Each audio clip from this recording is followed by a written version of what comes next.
کیا اس نئی حکومت کے پاس ملک کے معاشی مسائل کا واقعی میں کوئی حل ہے؟ بالکل نہیں ہے جی، بلیک اینڈ وائٹ سوال ہے اور بلیک اینڈ وائٹ جواب ہے کہ موجودہ حکومت کے پاس واحد حل جو وہ سمجھتے ہیں اپنے انٹرنل سرکلز میں وہ ہے کہ ہم آئی ایم ایف کے ایجنڈے پہ عمل کریں گے، اور ان کے ذہن میں یہ ہے کہ اگر آئی ایم ایف کے ایجنڈے پہ عمل کر لیا جائے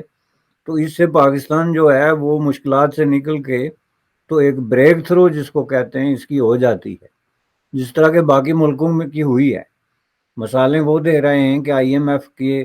پروگرام کا حصہ بن کے بہت سارے ملک جو ہیں وہ نکلے ہیں اس فائنینشیل تباہی سے، اس لیے وہ بلا کسی آرگیومنٹ کے آئی ایم ایف کی تمام شرائط بلکہ اس سے بڑھ چڑھ کے تو ان کی شرائط جو ہیں وہ مان رہے ہیں۔ اور میں نے یہ پہلے بھی عرض کیا تھا کہ یہ مسئلہ 1.5 بلین ڈالر کا نہیں ہے کہ جس طریقے سے وہ بالکل تن من دھن کی بازی لگاتے ہیں کہ ہم نے یہ لینا ہے، یہ اتنے بڑے پیسے نہیں ہیں، اتنے بڑے پیسے وہ کسی انڈیویجول سے بھی بطور قرض لے سکتے ہیں۔ اب سوال یہ ہے کہ وہ اتنے ذلیل و خوار ہو رہے ہیں تو اس کی وجہ کیا ہے؟ اس کی وجہ یہ ہے کہ وہ اپنے سارے جو ان کے دکھ درد ہیں فائنینشیل جو اس کا علاج وہ آئی ایم ایف کے پروگرام کی کامیابی میں دیکھ رہے ہیں، اس لیے ان کے پاس قطعاً کوئی ایجنڈا نہیں ہے، جس کا واضح ثبوت جو ہے وہ آپ دیکھ لیں کہ ان کا وزیر خزانہ جو انہوں نے امپورٹ کیا، اور یہ ریپیٹڈلی ہو رہا ہے کہ ایک پارٹی 15 سال تک اقتدار کی لڑائی لڑتی ہے، اپنے آپ کو پتہ نہیں کون سے آسمانی پیغامات کا علمبردار سمجھ کے پیش کرتی ہے، عوام کی نجات دہندہ اپنے آپ کو قرار دیتی ہے،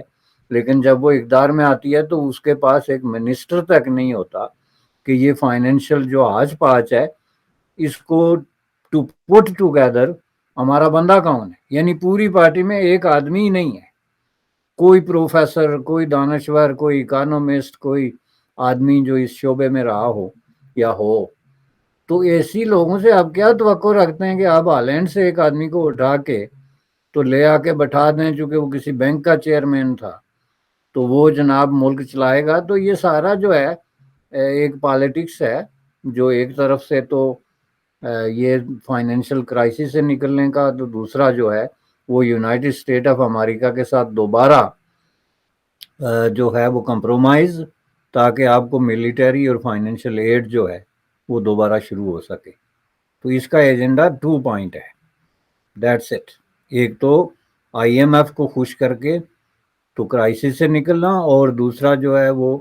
تعلقات ریوائیو کر کے تو یونائٹڈ اسٹیٹ آف امریکہ سے پیسے لینا، چونکہ اب ان کے اکاؤنٹنٹس نے انہوں نے بتا دیا ہے کہ ہسٹری میں جتنے پیسے امریکہ نے آپ کو دیے اور مفت میں دیے، یعنی بطور امداد دیے، وہ کوئی ملک نہ آپ کو دے سکتا ہے، نہ آپ سوچ سکتے، لہٰذا واپس اسی دروازے پہ جائیں۔ اب اس دروازے پہ جانے کے لیے ظاہر ہے ان کو بہت ساری مشکلات ہیں، چونکہ دوسری طرف چین کھڑا ہے، جو انٹرنیشنل اسٹریٹجک الائنمنٹ ہو رہی ہے اس میں وہ فٹ نہیں ہو رہے، جیسے ابھی ایز وی اسپیک